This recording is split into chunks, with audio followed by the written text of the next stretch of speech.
c'est François, on se retrouve sur Rétro Passion Automobile pour parler de 504 et de 505 d'Angel, les célèbres 4x4. Avant même son lancement en 68, le bureau d'études de la marque Olion travaille déjà à la conception de toute une série de dérivés sur la base de la berline 504. Outre la version break, ainsi que de la version coupé et cabriolet, il est prévu un pick-up à l'identique que la version pick-up de la berline 404. Il y aura une version pick-up de la 504. Ayant acquis une très grande popularité auprès de commerçants, d'artisans et de nombreux corps de métier, le pick-up est alors devenu une sorte d'institution au sein de la gamme des utilitaires Peugeot. Il était donc assez naturel et même incontournable qu'une version similaire de la nouvelle 504 voie également le jour.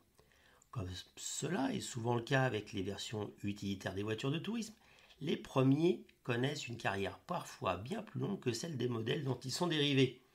À la fois parce qu'ils sont moins sujets au vieillissement, sur le plan esthétique on s'entend, et aussi car l'aspect esthétique n'entre guère en ligne de compte dans l'achat de ce genre de véhicule. Et aussi, voire surtout, parce que cela permet aux constructeurs de rentabiliser au maximum un modèle ou une plateforme. Si la berline ainsi que les coupés et cabriolets quittent la scène en 83, le break 2 ans plus tard, la production du pick-up, quant à elle, ne s'arrêtera qu'à l'aube du XXIe siècle. Le break servira à la réalisation de toute forme de carrosserie destinée à de nombreux usages spécifiques, ambulances, fourgonnettes vitrées ou tollées, avec ou sans toit surélevé, corbillard. Le pick-up aura lui aussi droit à un grand nombre de dérivés, châssis cabine avec cellules isothermes, bétaillères, plateau ridel, camping-car et parfois même fourgon blindé destiné au transport de fonds.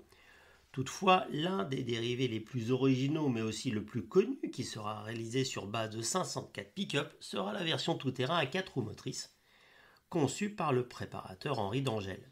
Établi à Sensheim, vous m'excuserez si j'ai mal prononcé, mes amis de l'Est, dans le département du Haut-Rhin, ce dernier s'est spécialisé depuis sa création en 1980 dans la réalisation de versions 4x4 de différents modèles d'utilitaires proposés par le constructeur français. Ces créations réalisées sur le pick-up ainsi que sur le break 504 seront d'ailleurs ses premières créations à être produites en série. Le potentiel de ces versions tout-terrain, en particulier en ce qui concerne les capacités de franchissement, séduit très rapidement la direction de Peugeot, qui décide alors de les intégrer à son catalogue. Ce qui permettra ainsi non seulement à l'entreprise d'Anzel de se développer de manière importante et rapide, mais aussi aux propriétaires, qu'ils soient simples particuliers, entreprises ou services publics, de bénéficier de l'assistance directe du constructeur pour l'entretien et la réparation, puisque les 504 d'Angel seront vendus par le réseau Peugeot.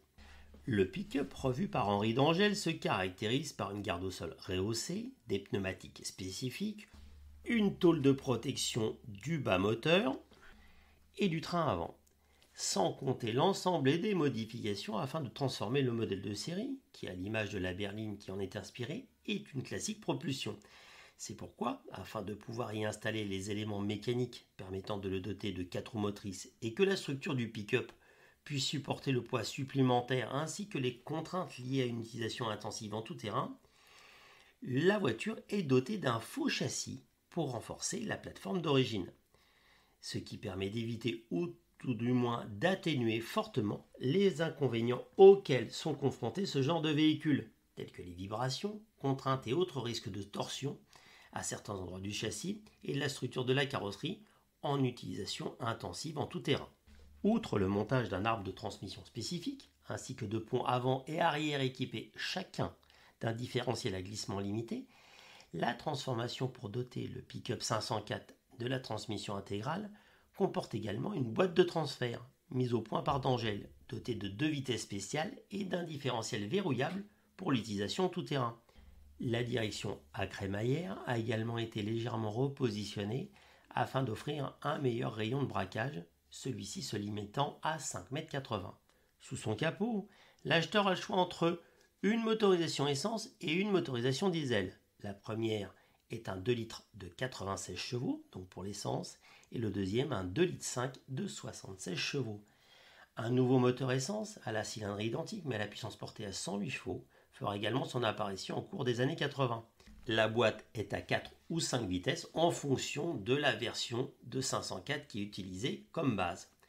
Le reste de sa fiche technique reste similaire à celle d'un pick-up classique, avec des suspensions dotées de roues indépendantes à l'avant et de ressorts à lame à l'arrière. Le freinage reste fidèle, lui aussi, à un système mixte avec des disques à l'avant et deux classiques tambours à l'arrière.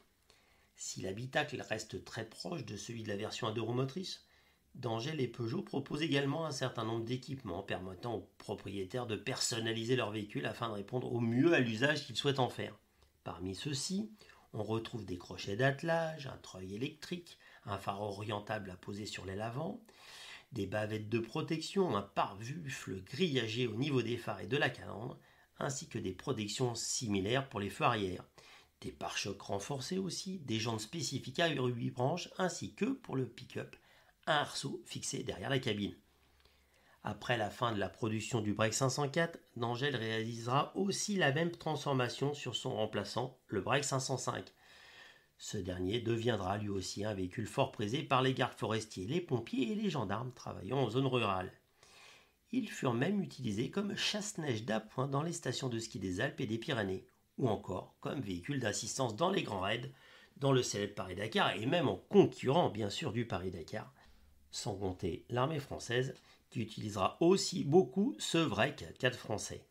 La presse spécialisée de l'époque, notamment 4x4 Magazine, n'hésitait pas d'ailleurs à le présenter comme un excellent engin efficace et confortable qui peut soutenir aisément la comparaison avec les plus redoutables de ses concurrents. Il y avait fort peu de concurrents d'ailleurs à l'époque, ou quasi pas, à part chez les Japonais.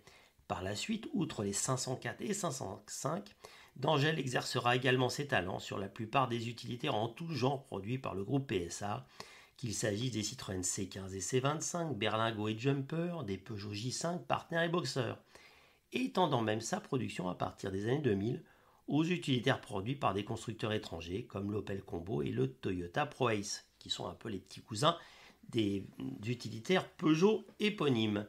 Après la disparition de son fondateur en 2006, la famille Dangel, souhaitant passer la main, cédera en 2017 l'entreprise à Philippe Hébert, un ancien cadre de PSA. Aujourd'hui encore, la société alsacienne demeure une référence reconnue dans le domaine de la transformation des véhicules utilitaires de tout terrain. Merci à cet article de Philippe Roche que vous pouvez retrouver sur le site Rétropassion accompagné de photos très sympas.